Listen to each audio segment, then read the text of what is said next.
Nobita एकदम शांत, समझदार और बहुत मेहनती हो चुका था। वो सिर्फ नॉलेज के लिए पढ़ाई करता था, नॉलेज जिससे वो डोरेमोन को ठीक कर सके। वो शांत रहता था और यूनिवर्सिटी तक उसने कभी शिजुका को इम्प्रेस करने की कोशिश भी नहीं की। उसका तो बस एक मकसद था, अपने दोस्त डोरेमोन को वापस से ठीक कर देना।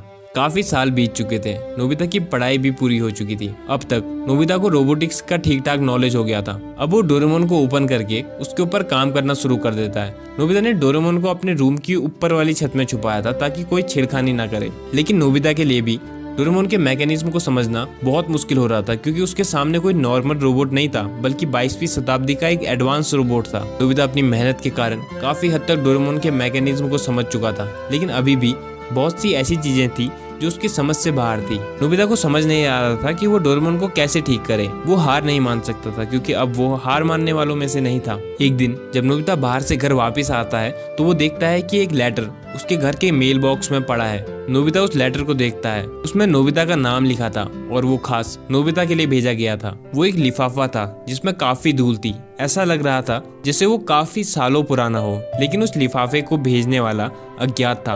उसका कोई अता पता नहीं था। उस लिफाफे के किनारे पे सिग्नेचर के रूप में सिर्फ एक शब्द लिखा था, डी।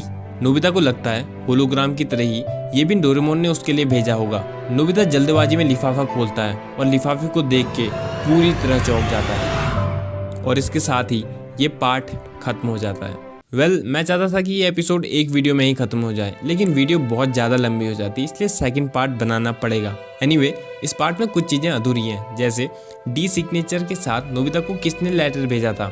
डी से डोरेमोन या डी से डेकिसुगी, या कोई अनजान व्यक्ति जिसने डोरेमोन को शूट किया था, और वो व्यक्ति कौन था जिसने डोरेमोन को शूट किया था। ये सारी चीज़ें जब मैं सेकंड पार्ट पढ़ूंगा तब पता चलेंगी, एंड मैं जल्द ही उसको बना के अपलोड भी कर दूंगा। बट मेक श्योर कि आप लाइक करके या कमेंट करके ज़रूर बताना कि आप सेकंड पार्ट में इंटरेस्टेड हो या नहीं, और कमेंट्स में ये जरूर गेस करना कि वो अनजान व्यक्ति कौन हो सकता है और डी सिग्नेचर के साथ किसने लेटर भेजा होगा। जिसका भी कमेंट स्टोरी से मैच करेगा, हम Q&A वाली वीडियो में उस चैनल को स्पेशली विजिट करेंगे और कुछ स्पेशल करेंगे। एनीवे, नोबिता की स्टोरी हमें पर्पस को लेकर काफ़ी कुछ सिखाती है। अगर हम अपने पर्पस को लेकर डेडिकेटेड रहें तो हमें वो सब चीज़ें मिल सकती हैं जो हम चाहते हैं। और जैसा मैंने पहले भी कहा है, पर्पस मिल जाए तो अच्छा, और अगर नहीं खोज पा रहे हो, be the best version of your self. जल्द मिलते हैं।